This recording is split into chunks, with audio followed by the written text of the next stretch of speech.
The Brooklyn sky was dark as a massive velvet curtain, the swirling black clouds seeming to swallow the young crescent moon whole. Gusts of wind swept through the narrow gaps between streets, rattling old shop signs until they squeaked and groaned. In the distance, thunder rumbled repeatedly like a warning of the storm that was about to break. Amelia Carter pulled her thin, worn coat tighter around herself. The scent of waffles and coffee from the cafe, where she had just finished her shift, still lingered in her hair. Her canvas shoes were already soaked from the sudden downpour, cold water seeping into every toe, making each step heavy. But she kept walking quickly, not because she feared the rain, but because her heart was anxious for the feverish younger sister at home.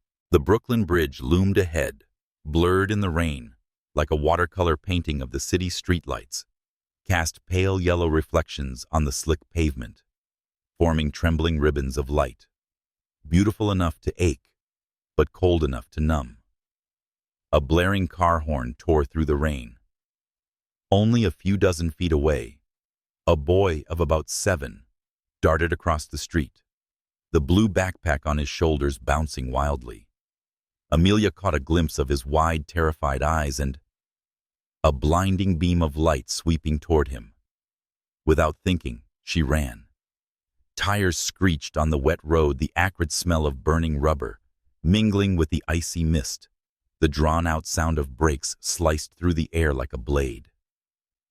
In an instant, Amelia had pulled the boy into her arms and stepped back out of the lane, just as the car stopped mere inches from her feet. The car door opened. A tall man stepped out, his perfectly tailored ash-gray suit dotted with raindrops. His expensive Italian leather shoes darkened with water, but his eyes made Amelia freeze. Gray, blue, deep cold, as if the storm outside had never touched him. "Do you know how close you just came to causing an accident?" His voice was low, sharp, but every word had undeniable authority. Amelia panted, the boy trembling as he clung to her hand. "I just saved him." The man glanced at the child, then turned his gaze back to Amelia, as if studying every smallest expression on her face. Then a thin smile appeared, not a smile of approval, but the faint, arrogant curl of someone used to control. "Whatever your reason, my Aston Martin cannot be almost damaged." A cold gust whipped Amelia's hair into a mess, raindrops clinging to her smooth brown skin.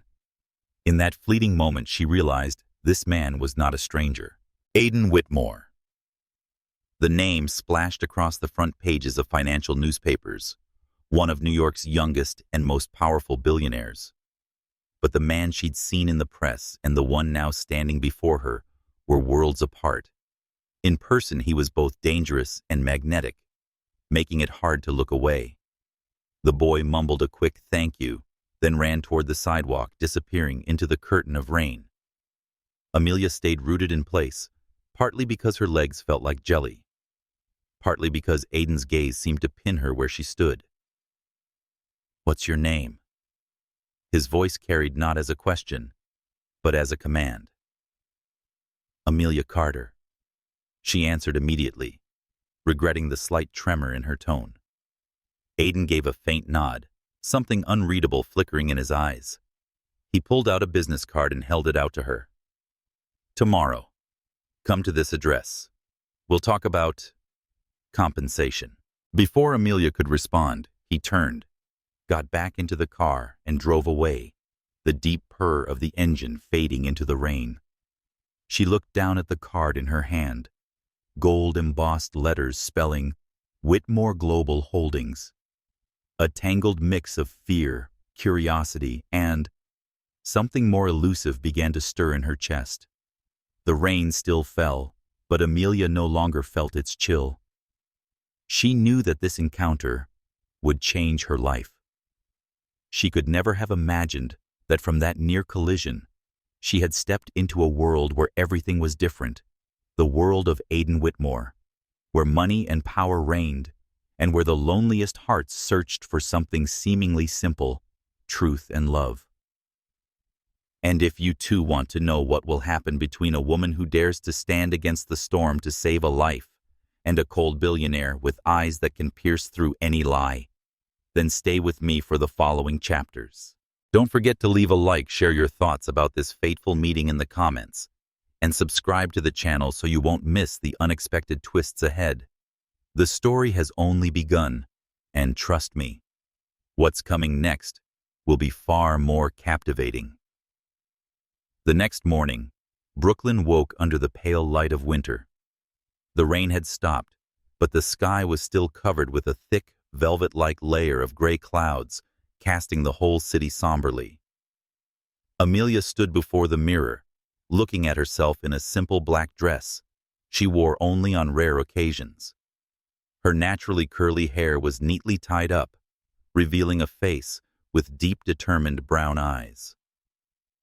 On the table, the business card bearing the words Whitmore Global Holdings seemed to radiate an invisible weight.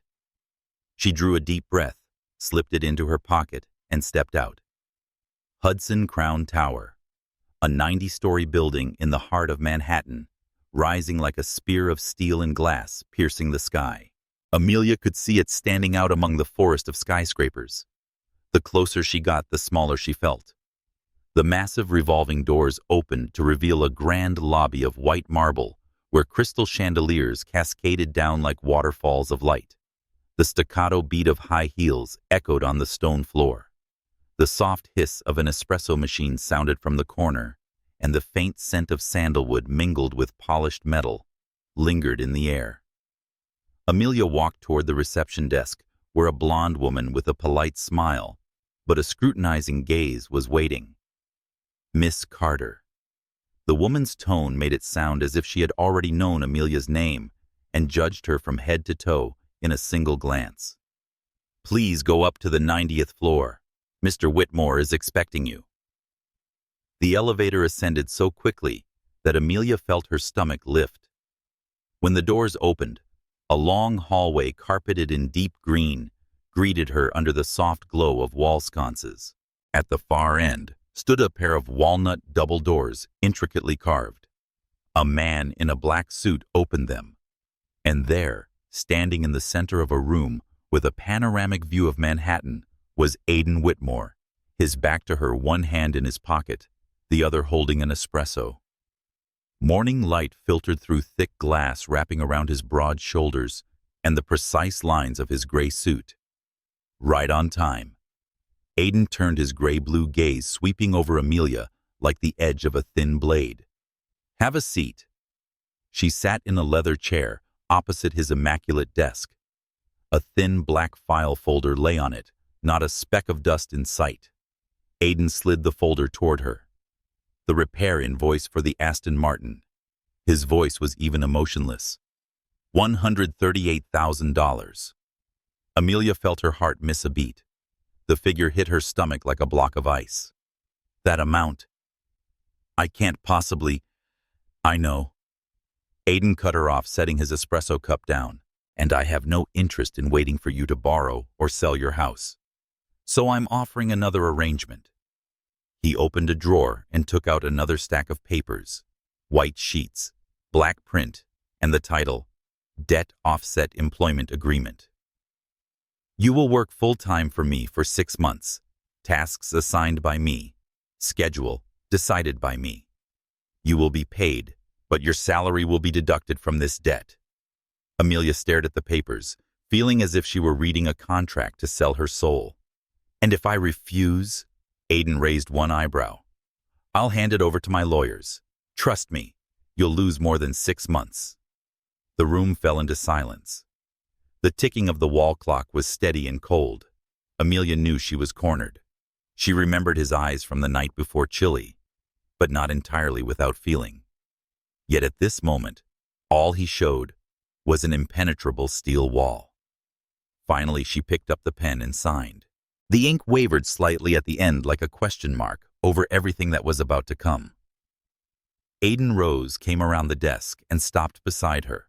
His presence was close enough that Amelia could smell his cologne, mingled with coffee, a warm, luxurious, and dangerous scent. Good, he said quietly. You start today. The rest of the morning passed like a test. Aiden assigned her tasks that seemed simple. Reorganizing files, scheduling meetings, preparing coffee the way he liked. But each came with absurdly strict rules. The espresso had to be exactly 149 degrees Fahrenheit. No more, no less. Meetings had to be arranged, so he would never have to walk more than 2 steps from his desk to the conference room. Files had to be placed in an order only he understood. Several times Amelia wanted to ask why, but each time his eyes met hers, the words caught in her throat. It wasn't fear. It was that his gaze seemed to be searching for something inside her, something she hadn't yet identified. By afternoon, as Amelia was jotting down her to-do list, Aiden emerged from his office wearing a long black overcoat. "Come with me," was all he said. She hesitated, but followed him into a private elevator down to the basement. The Aston Martin was spotless, gleaming, as if it had never been caught in last night's rain. Aiden opened the passenger door for her, saying nothing. They left Manhattan, crossing the Williamsburg Bridge toward Long Island. The sky began to sink into sunset, the last rays slicing through the clouds, spilling molten gold and orange across the water. Amelia sat quietly, feeling the heavy silence inside the car. When they stopped, a beachfront villa stood before them, wide glass doors thrown open to the sea breeze. Aiden stepped out first, then turned to her. He said, "This is part of your job," voice, low but firm. "I want everything here to be perfect whenever I arrive." Amelia stepped inside, looking around. The furnishings were minimalist, but each piece was exquisitely crafted, and each painting on the wall was worth a small fortune. The house exuded a kind of luxurious stillness and an unfamiliar chill. Aiden stood by the window, eyes on the ocean, the dark strands of his hair catching the sunset's glow. In that moment, she realized that the man before her was not only an arrogant billionaire, but also someone running from something. She didn't yet know what that was.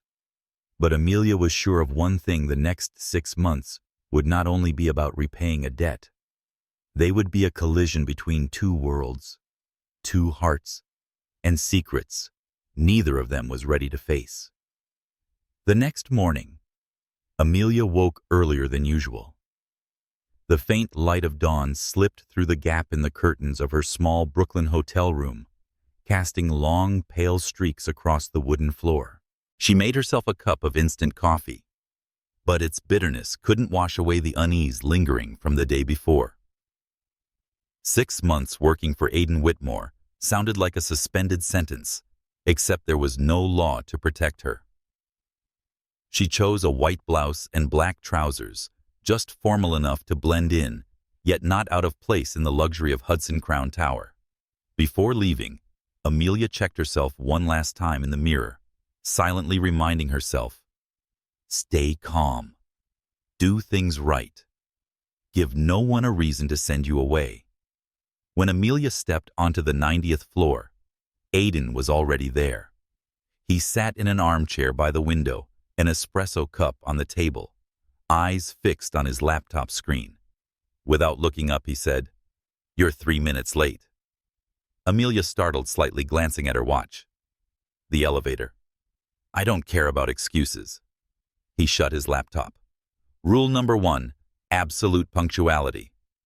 To me, 3 minutes is still a failure.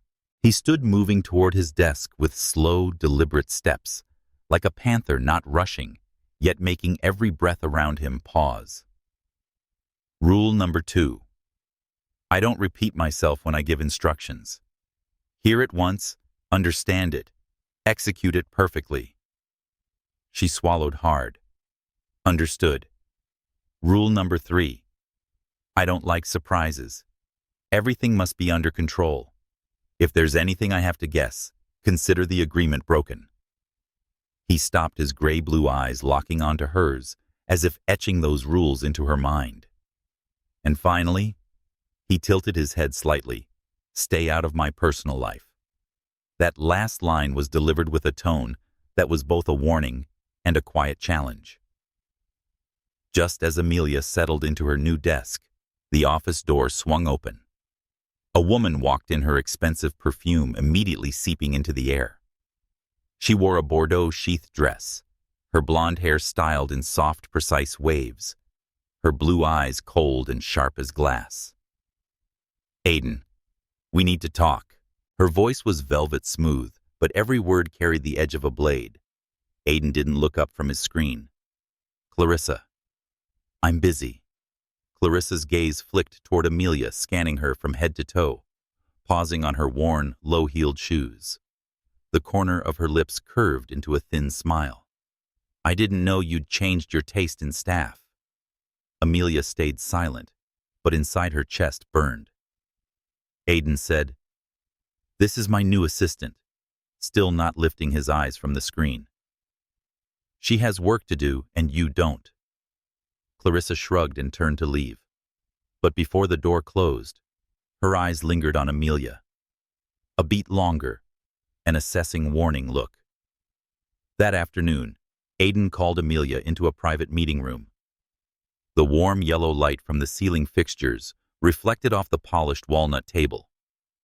He handed her a list of tasks so long it made her momentarily dizzy. "Compile a financial report for an international shareholders meeting tomorrow morning. Prepare all investment project documents for Dubai. Book a table at a 3-Michelin-star restaurant for a special client, specifically table number 7, with a view of the Hudson River. I want everything done by 8 p.m., Aiden said curtly. Amelia checked the time. Less than 4 hours left. "This is a lot. You signed the contract." His voice was steady, without the slightest hint of sympathy. Time slipped away so quickly, she nearly forgot to breathe. She was on the phone, constantly double-checking figures, assembling each stack of documents. Her hands trembled slightly as she sent the last email at exactly 7:58 p.m. She brought all the files into Aiden's office. He said nothing, turned each page, his gaze scanning slowly.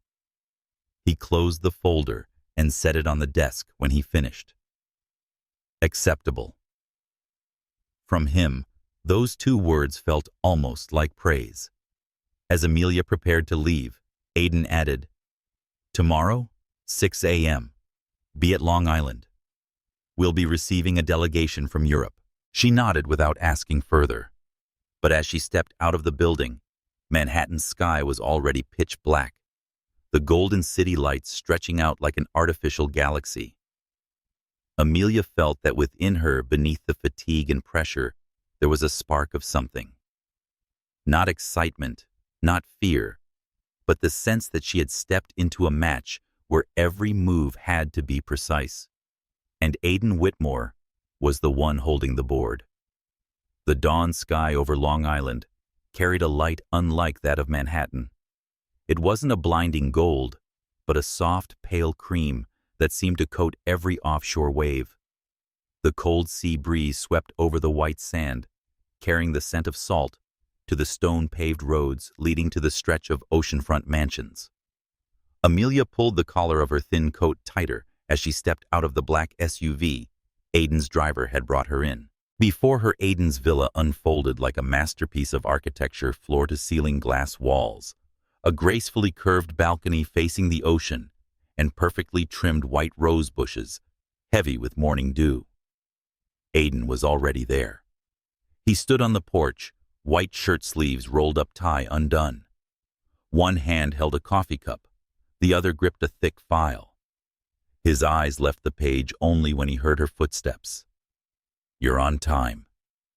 His voice was low, cold, but for a fleeting moment there was something like satisfaction. "Come inside. There's plenty to do." Inside the villa, Amelia could feel the quiet rush of preparation. Staff moved quickly, but without noise, each dressed in immaculate black and white uniforms. Silver cutlery was arranged in strict order on the long dining table, draped in white linen. Slender glass vases of peonies and white orchids stood exactly 40 centimeters apart. Aiden handed Amelia a list. Double-check all contract documents for the visiting European delegation. Ensure the Ocean View guest suite has been prepared according to special requests. White silk bed linens, Dom Perignon, 2006 champagne, and a precisely 72 degrees Fahrenheit room temperature.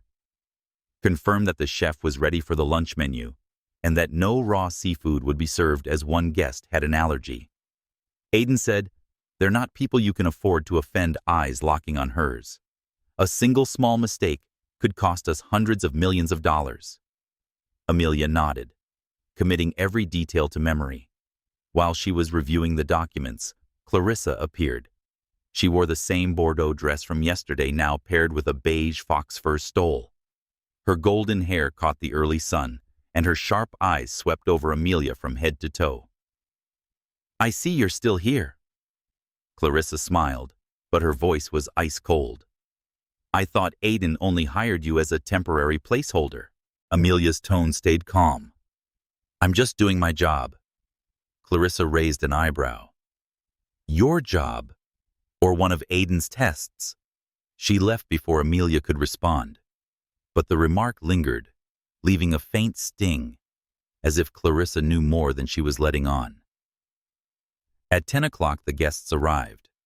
4 men and 1 woman, all dressed in perfectly tailored European suits, their eyes sharp with the kind of precision born from handling deals worth hundreds of millions. Aiden stepped forward to greet them, shaking hands with each wearing a thin smile and a calculating gaze. Amelia stood behind, observing. She noticed Aiden's voice shift effortlessly as he spoke in English-French and then Italian fluent natural, like each was his native tongue. When Mr. Laurent, the delegation's leader, spoke of collaboration terms, Aiden leaned in, listening intently, occasionally glancing at Amelia, as if making sure she was following. Lunch took place at the grand dining room, the light from the sea pouring through the transparent glass walls. Amelia assisted the staff, making sure everything flowed smoothly. But midway through, a crisis struck. The only champagne prepared for the lunch was accidentally dropped and shattered in the kitchen. A panicked staff member rushed to tell her. Amelia didn't hesitate. She immediately called the nearest distributor and arranged for an identical bottle to be flown in from Manhattan by helicopter. She knew it was the only way to have it on the table before the main course. Just as Aiden looked up for a server, when the champagne arrived, his eyes met hers. In that brief moment, with a slight nod, Amelia knew she had passed an unspoken test. That afternoon, after the guests had left, Amelia was gathering papers from the conference table when the door closed softly and Aiden stepped in. He leaned against the table arms, crossed, his eyes no longer as cold as usual.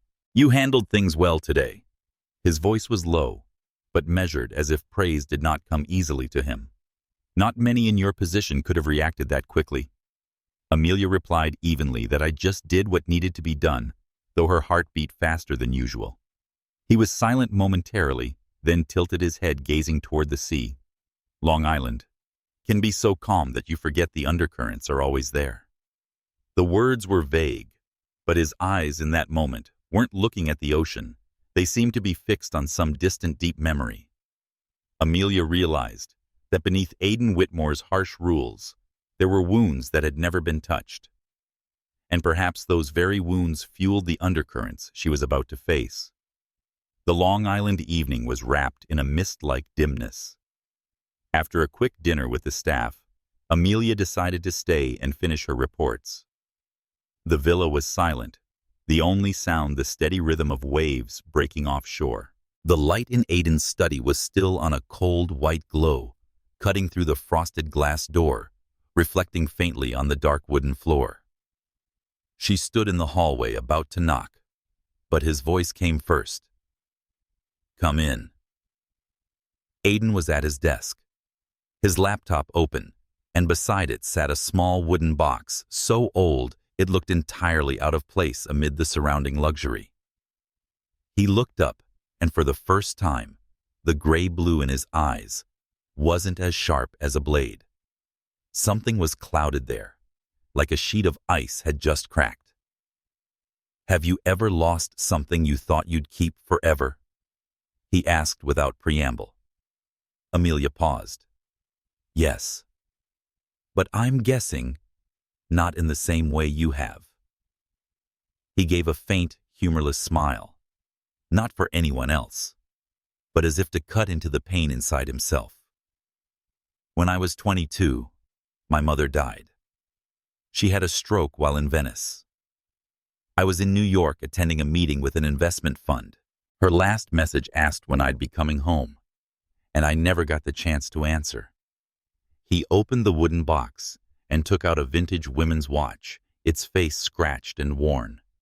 This was hers, the only thing she had with her that day.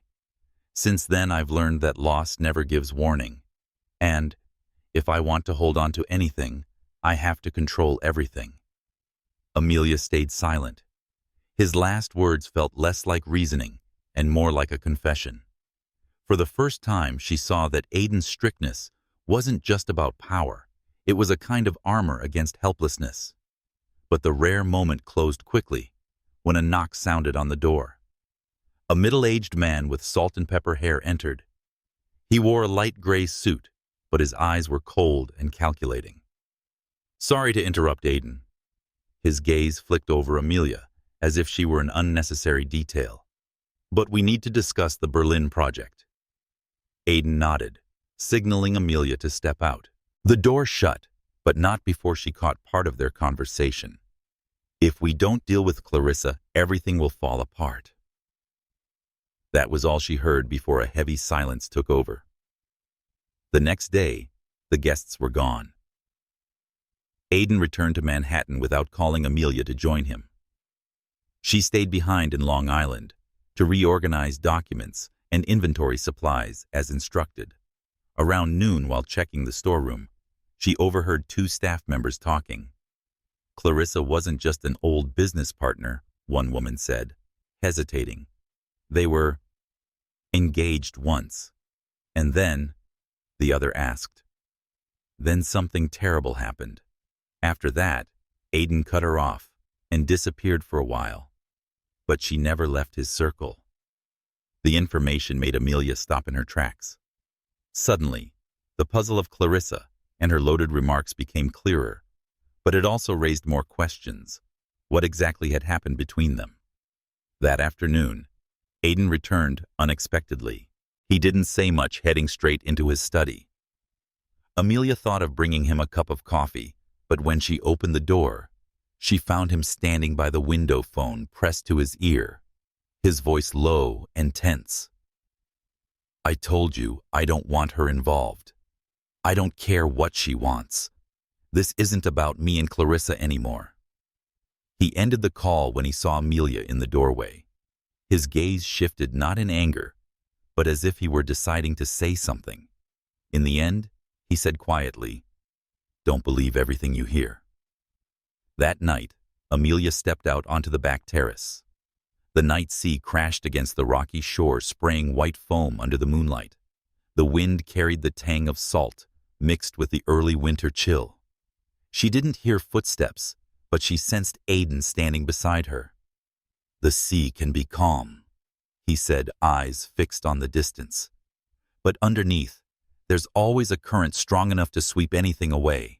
Amelia turned to look at him, wanting to ask about Clarissa, about the things she'd overheard, but she held back. She knew the crack in his ice wouldn't open from just one question. It would take time, and a reason for him to want to speak.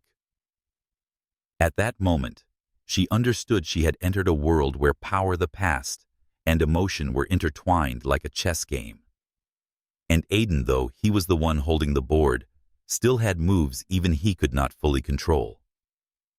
Morning in Manhattan lay under a thin veil of mist, the golden lights of the skyscrapers casting hazy halos onto the streets below. Amelia stepped into Williams & Whitmore, Aiden's corporation, holding a stack of files close to her chest. This was her first time at his headquarters, a towering glass structure cold and sharp in the city's heart. The atmosphere inside was nothing like Long Island. Everything moved fast, precise. Employees dressed in dark uniforms' faces, focused, barely pausing to greet one another. Amelia followed Aiden's assistant, the faint click of her low heels echoing on the marble floor. They stopped before the executive elevator. On the 58th floor, the doors opened, revealing Clarissa waiting. Her blonde hair was styled in perfect waves, and her dark teal sheath dress and pointed-toe heels gave her the look of a flawless sculpture, cold and haughty. "I'll take her in," Clarissa told the assistant, then turned to Amelia with a delicate smile that didn't reach her eyes. Her gaze was sharp as a blade. "We need to talk." The high-floor conference room had glass walls, looking straight over the Hudson River. Clarissa set a folder on the table, but didn't sit. Instead, she circled Amelia like a predator, assessing its prey. "I hear you've grown quite close to Aiden." Her voice was silky to the point of being fake. "But perhaps you don't fully understand this world yet." Amelia kept her gaze steady. "I'm here to work, not to compete with anyone." "Work?" Clarissa laughed lightly, but the sound was as cold as ice. "You think you can survive here on ability alone? Aiden's world is all about chessboards, Amelia. And on the board, pawns are easier to sacrifice than you think." She stopped, lowering her voice. "Stay away from him if you want to keep your peace." The meeting followed shortly after. Aiden sat at the head of the table, eyes sharp, words clipped, but steering the discussion effortlessly. Clarissa sat to his left, Amelia at the far end. Throughout the session, Clarissa never missed a chance to undermine her, cutting her off mid-report, tossing in questions outside her scope of work. Amelia stayed composed, answering each question concisely, neither overly defensive nor allowing herself to be cornered. She noticed Aiden watching silently, not intervening. Part of her was disappointed, but another part wanted to see when he would choose to speak. When the meeting ended, Clarissa left first. Aiden stayed behind, picking up Amelia's folder and flipping through a few pages. "You did well," he said, his voice low. But with Clarissa, well isn't enough. Amelia raised an eyebrow. "You know she's deliberately targeting me." He looked up, something unreadable flashing in his gray eyes. "I know. But if you can't learn to hold your ground one day, it won't be Clarissa. It'll be someone far more dangerous who'll bring you down." "So this is another test?" she asked, unable to keep the slight bitterness from her tone. He didn't answer directly. He set the folder down and said, "This game doesn't end here." That afternoon, Amelia received an anonymous email in her company inbox. Attached was a grainy, long-distance photo of her leaving the Long Island villa with Aiden, blurry, but still recognizable. The caption read, "Know how to play, keep playing. Know when to stop, then stop." A cold shiver ran down her spine. She didn't need to guess who was behind it. The real question was Clarissa only trying to scare her, or was this the opening move of something bigger? That evening, Aiden called her into his private office. The warm light of a desk lamp softened the large room. He stood by the table, phone in hand, watching her as if probing for answers. "I know. Clarissa approached you," he began, his tone measured but deliberate. "What did you say to her?" "Only that I'm here to work," Amelia replied.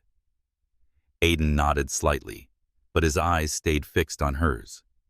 "Good. Don't let her read a single emotion from you. With Clarissa, any hint of weakness becomes leverage." She almost asked why he didn't simply stop Clarissa himself, but held back. She understood that in this game, Aiden wasn't just playing for himself. He was playing for something bigger, something she still couldn't see. By the end of the day, when she stepped out of the building, a light rain had begun to fall. The streets of Manhattan shimmered with streaks of gold from car lights and neon signs. She quickened her pace toward a taxi, but a black sedan she didn't recognize pulled up at the curb. The window rolled down. Clarissa sat inside, her pale red lipstick curving slightly.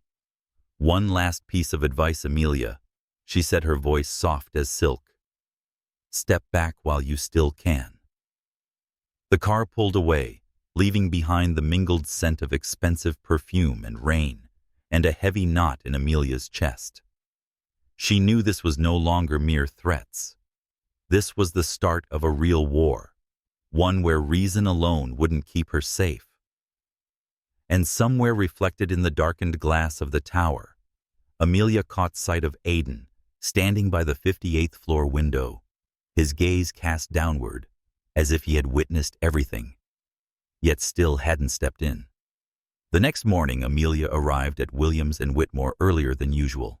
Manhattan was still half asleep, the first light of day reflecting off the glass facades of the skyscrapers like scattered shards of silver. She knew today would not be just another workday, and if Clarissa insisted on treating this as a chessboard, then it was time for her to make her move. Amelia's desk was on the 46th floor, home to the company's project strategy division. In addition to the usual files, there was a white envelope on her desk. Inside was a copy of a contract for a Berlin deal, which Clarissa had mentioned the other day. In the corner of the paper was a small red stamp in the shape of a knight chess piece. She allowed herself a faint smile. Someone wanted her to know she'd been pulled into this game, but Amelia decided to walk straight into the center instead of dodging it. She spent the entire morning combing through every clause, noting any irregularities. One thing stood out: a massive consulting fee paid to an affiliated company without specifics on that affiliation. Her experience working in diverse environments told her this could be a sophisticated financial diversion. She took the documents to the 58th floor at noon to see Aiden. He was in a small conference room, eyes fixed on his laptop screen, columns of figures reflecting in his gaze like cold stars. "What is it?" he asked without looking up. Amelia placed the folder in front of him. "The Berlin deal. There's an unusual clause. You should see it." Aiden glanced over a few pages, and in an instant his expression shifted. He closed the laptop and looked directly at her. "Where did you get this?" "It was on my desk this morning." "No sender's name," Amelia replied evenly. Aiden leaned back in his chair, silent for a few seconds. Then he asked, "Do you know what this means?" "That someone wants me to find it," she answered without hesitation. "And that they want me to react." The corner of his mouth twitched. Not quite a smile, not quite suspicion. "Be careful, Amelia. On this board, not every piece is an ally." That afternoon, Clarissa called an urgent meeting with the strategy team. When Amelia walked in, Clarissa was already at the head of the table, her gaze sharp enough to cut glass. "We have a problem with certain internal documents being leaked," Clarissa said loudly enough for the whole room to hear. "I hope everyone here understands that disclosing confidential information will have serious consequences." Amelia stayed silent, but when Clarissa turned to her directly, "Do you have anything to say?" "Amelia," she replied in a calm but steady tone. "If someone is afraid of leaked information, the problem isn't the person holding it, but the data itself." A few glances were exchanged around the room, the air tight as a drawn bowstring. Clarissa's eyebrow lifted slightly, but she said nothing further. She merely closed her folder and ended the meeting. That night, Amelia stayed late. The halls were nearly empty when she left, but at the corner near the elevator, she overheard Clarissa's voice and another familiar male voice. "She's starting to suspect," Clarissa said quietly. "If this goes on, Amelia will find out. Just handle your part. I'll take care of the rest," the man replied. The elevator doors shut before Amelia could see his face, but her heart pounded. The voice wasn't Aiden's, but it belonged to someone with power in the company. The next day, Aiden called her into his private office. Unlike usual, he stood by the window, his back turned as if weighing something. I heard you had an exchange with Clarissa in yesterday's meeting. His voice was low even. I only told the truth, Amelia said. Aiden turned, holding her gaze longer than usual. Clarissa isn't just an adversary. She was once the person I trusted most, and also the one who cost me the most. Amelia waited. 3 years ago we were engaged, but right before the wedding, I found out she'd sided with a rival conglomerate, selling internal information in exchange for shares. I broke off the engagement, but she stayed in the company for legal and contractual reasons. The words fell into place in Amelia's mind, like the final puzzle. But it also told her something else. Clarissa wasn't just arrogant. She was a predator who knew how to exploit every crack. Leaving Aiden's office, Amelia's chest felt heavy. But instead of retreating, she began sketching a plan. If Clarissa wanted to play chess, she wouldn't just defend, but counterattack. And the first move would be Berlin. She reached out to an old friend in international auditing. They arranged to meet at a small cafe in Brooklyn. Amelia handed him a copy of the contract, pointing to the suspicious clause. I need to know who this affiliated company is. Give me a few days, he said. But Amelia, playing this game with people like that isn't easy. I know, she replied firmly, but I don't like being turned into a pawn. 3 days later, Amelia got the answer. The so-called affiliated company was a shell corporation incorporated in a tax haven. And the person behind it was none other than one of Clarissa's longtime partners. She sat in her office, slowly turning her coffee cup in her hands. Now Amelia had something Clarissa would never expect, a trump card. But how to play it, and when, was another matter. On this board, timing was everything. And Amelia knew a counterattack only worked when the opponent believed they were winning. November brought an early winter to New York. The trees had already shed their leaves along Park Avenue, leaving behind slender, bare trunks silhouetted under the warm yellow streetlights. Tonight, the Waldorf Astoria gleamed like a giant diamond. The annual Williams and Whitmore Charity Gala was more than just a fundraising event. It was a stage for power where every handshake carried political weight, and every glance could be the beginning of a multi-million-dollar deal. In her small Brooklyn apartment, Amelia stood before the mirror. The floor-length black satin gown hugged her curves, the bare shoulders framing the bronze glow of her skin. Her hair was swept into an elegant updo, revealing a slender neck adorned only with pearl earrings that caught the light. On her wrist, the thin silver bracelet her mother had left her felt like a reminder. Stay steady, no matter the spotlight's glare or the shadows behind it. The moment she stepped into the grand hall, she was nearly overwhelmed. The soaring ceiling reached up to massive crystal chandeliers, scattering thousands of shimmering beams. Tables dressed in white linen were perfectly set with rows of crystal glasses, the mellow tones of a cello, blending with the hum of refined conversation. She recognized more than a few faces from the financial magazines, CEOs, investors, politicians. Aiden appeared near the entrance, in a perfectly tailored black tuxedo. He had just stepped down from greeting VIP guests, a polite social smile on his lips, but his eyes scanned the crowd, until they stopped on Amelia. His gaze lingered a beat longer, as if he had to acknowledge she was far removed from the image of the girl working in Long Island. He approached. I didn't expect you to come. His voice low, carrying easily over the ambient noise. I should see how this world operates, Amelia replied, the corner of her mouth lifting slightly. Before Aiden could respond, Clarissa emerged from behind him, her red gown blazing like it meant to consume the room's attention. She had her arm looped through that of a middle-aged man in a gray suit, his salt and pepper hair and confident smile, unmistakable Victor Harlow, one of the company's biggest partners. And according to Amelia's findings, the man behind the affiliated company in the Berlin deal.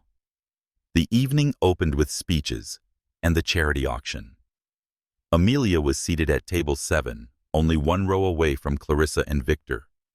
When Victor took the stage to speak, Clarissa leaned over to whisper something in his ear, drawing a quiet laugh. Clarissa's eyes flicked briefly toward Amelia, not a challenge, but a reminder. I still control this board. But Amelia didn't rush her response. She had her move prepared, and the right moment was drawing near. Midway through the night, Aiden invited her out onto the balcony. The cold air swept in their breath, visible in thin clouds under the moonlight. The city stretched below a boundless sea of lights.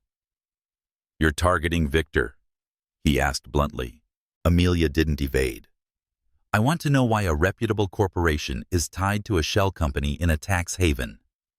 Aiden studied her for a long moment, his gaze a mix of caution and curiosity. "You think Clarissa is involved?" "I know she is," Amelia replied with quiet certainty. He was silent for a while, then exhaled slowly. "If you plan to reveal this, remember, this isn't just between you and Clarissa. It could pull in more people, more things, and not everyone plays by the rules." Amelia returned to the hall with her resolve set. As the auction neared, the MC was to announce any exceptional contributions. Clarissa stood arm in arm with Victor and announced a multi-million-dollar donation under the name of that affiliated company. Right then, Amelia gave a subtle signal to the technician she had arranged beforehand. The giant screen behind the auction stage flickered, then displayed the logo of the affiliated company, followed by a simple financial chart, clear enough for anyone in the room who understood the game to see it for what it was, a money laundering network. The room froze silently for a few seconds before a low murmur began to ripple through the crowd. Victor's smile strained but stayed in place. Clarissa's face, however, had gone pale. Aiden Rose walked straight to their table, said something low enough for no one else to hear, then turned to the staff to have the screen shut off. The gala continued, but the air had shifted. Clarissa left early, and Victor vanished from the hall soon after. Aiden didn't seek out Amelia immediately. He was busy managing the fallout. But when the night ended, he appeared at the exit, his expression unreadable. "You just started a storm," he said, a hint of dry amusement in his tone. "The question is, are you ready for what the storm brings?" Amelia held his gaze. "If I have to choose between being swallowed whole and swimming alone, I'll swim, no matter how strong the current." Aiden tilted his head slightly, as if weighing something, then opened the car door for her, his eyes not as cold as before. That night back in her apartment, Amelia received an anonymous message. "Nice move. But the game isn't over." Attached was a photo of her and Aiden on the balcony, taken from a hidden angle. She knew Clarissa wouldn't back down. But this time, Amelia was no longer just on defense. The real match had only just begun. 3 days after the gala at the Waldorf Astoria, New York's sky hung heavy, as if veiled in a thin layer of smoke. The headlines across financial news outlets revolved around one subject: Williams and Whitmore linked to shell company in tax haven. Accompanying the articles were photos from the event capturing the exact moment the big screen displayed the financial diagram Amelia had orchestrated. What was strange was that most of these articles mentioned Amelia's name, alongside words like whistleblower mole and personal ambition. On social media, a few anonymous accounts circulated blurry images of her, with Aiden fuzzy, but clear enough to stir speculation. As Amelia walked into the corporate headquarters that morning, she felt eyes following her. Not with simple curiosity, but with the quiet measuring of those wondering how long she would last. In the elevator, one colleague whispered to another, not lowering their voice quickly enough before Amelia stepped closer.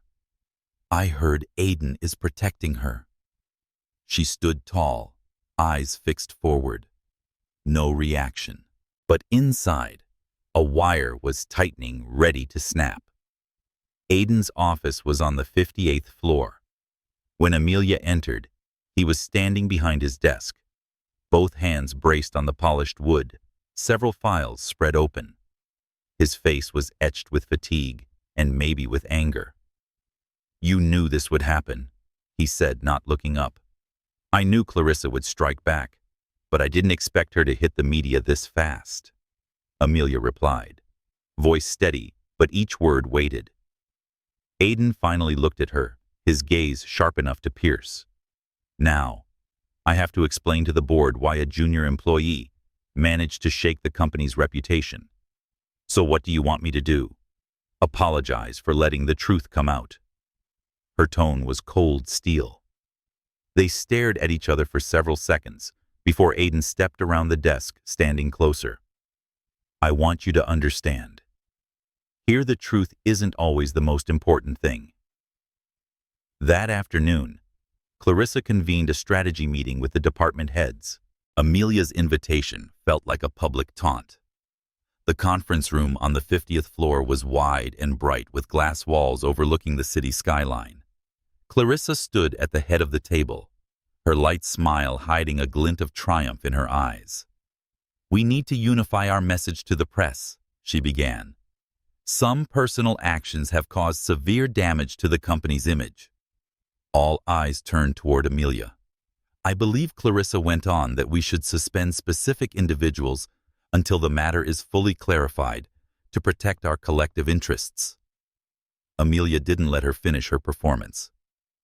"If you want it clarified, I can send the board and an independent audit of every document I have on that shell company.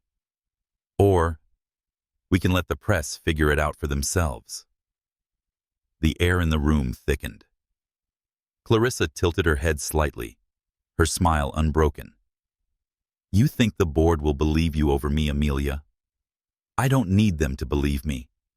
I need them to fear the truth." Her voice was unyielding. The meeting ended in silence.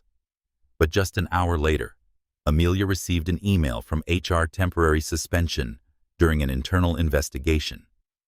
She knew this was the next step in Clarissa's web, forcing her off the board before she could make her next move. That evening, Aiden came to see her at her Brooklyn apartment.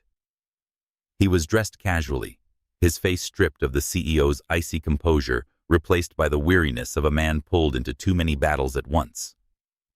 "I disagreed with the suspension," he said, "but I can't block it without more substantial evidence." "I've given you everything I've found," Amelia replied. "Are you going to wait until Clarissa scrubs all the trails clean?" Aiden was silent for a moment, then asked, "If I stand with you, Amelia, are you certain you're not wrong?" Her eyes didn't waver. "I'm not wrong." A week later, a hand-delivered envelope arrived while Amelia was packing a few personal items from her desk. Inside was a copy of another contract, listing the same shell company, not Berlin, but a Dubai deal. In the corner was the knight chess piece symbol, identical to last time. She immediately called her auditor friend. The results came the same day. This deal was even more complex, directly tied to an investment fund secretly co-owned by Clarissa and Victor. Amelia knew she now had the decisive piece. But to play it, she needed Aiden on the same side. She found him at his office just after he'd finished a meeting with the board. His face was tense, but his eyes softened when he saw her. "I have this," Amelia said, placing the contract and audit report on his desk. "If you genuinely want to protect the company, this is your one chance." Aiden skimmed the documents, then looked up. "You realize what this means. Clarissa won't just lose her position. She could be prosecuted." "I realize it," she said. "And I also realize that she'll drag you down if you don't act now." They stood in silence for a few moments. Finally, Aiden gave a slight nod. A nod that was not just agreement, but a choice to stand with her. That night, Aiden called an emergency meeting with the board and the legal department. Clarissa was required to attend. As he presented the report, the air in the room grew so thick it could be cut. Clarissa's smile stayed in place, but for a fleeting instant, her eyes betrayed unease. "Do you have anything to say in your defense?" one board member asked. Clarissa said nothing. She knew the game had shifted. Part 9 ended with the board preparing to vote on Clarissa's fate. Amelia stood outside the room, hearing only the muffled noise behind the heavy wooden door, knowing that Aiden's choice tonight would decide everything. New York, late November. The night sky was like a vast sheet of black velvet dusted with the artificial stars of a million lights from the towering skyscrapers. The Williams and Whitmore headquarters glowed on Madison Avenue, the top floor still lit, where the board of directors was holding a closed-door meeting to decide Clarissa Monroe's fate. Outside the boardroom, Amelia stood leaning against the long hallway railing, her gaze drifting down to the city below. The glass panels reflected her image, a brown-skinned woman in an elegant business dress, her eyes carrying both weariness and resolve. The thick wooden door stayed shut, shutting out the voices of debate inside. A light tap on the table could be heard every so often, then silence. Amelia didn't need to listen closely to know Clarissa was using every word to defend herself, and that Aiden, he would be the one to tip the balance.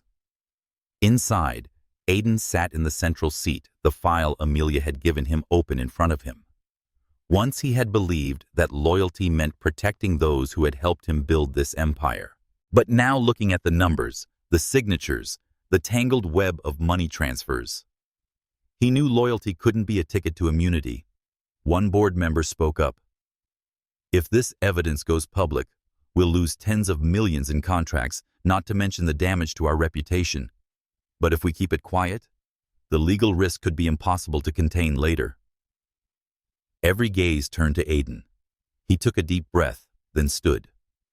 "I know this decision will keep many of us up at night, but we can't build a tall tower on a rotting foundation. Clarissa Monroe exploited her position for personal gain. The evidence is enough to take to court. I propose we strip her of all positions and turn the files to the authorities." A ripple of murmurs swept the room. Clarissa seated at the corner of the table, her lips trembling slightly, still kept a thin smile. She turned to him, her eyes like a silent blade. "Aiden, you'll regret this." "Maybe," he replied evenly, "but I won't be ashamed."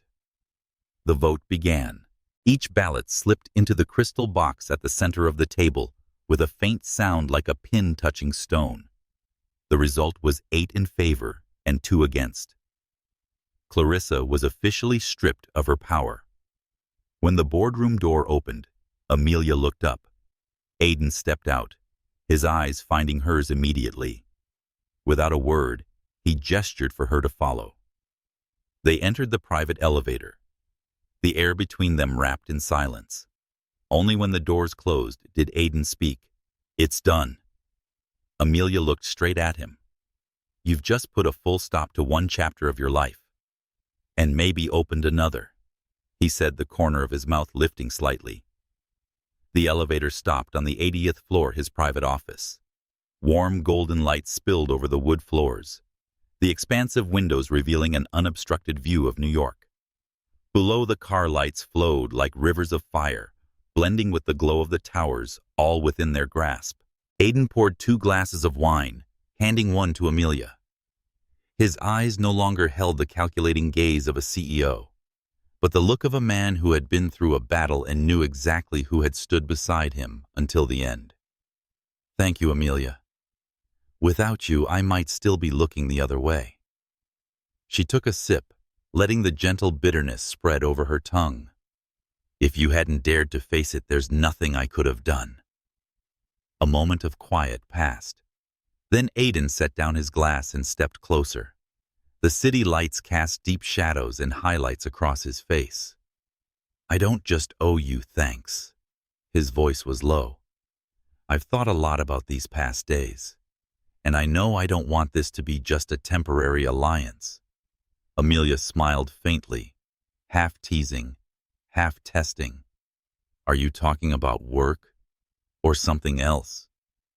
Aiden stopped right in front of her, close enough for her to feel his warmth. About everything. I want you to stay, not just in the company, but in my life.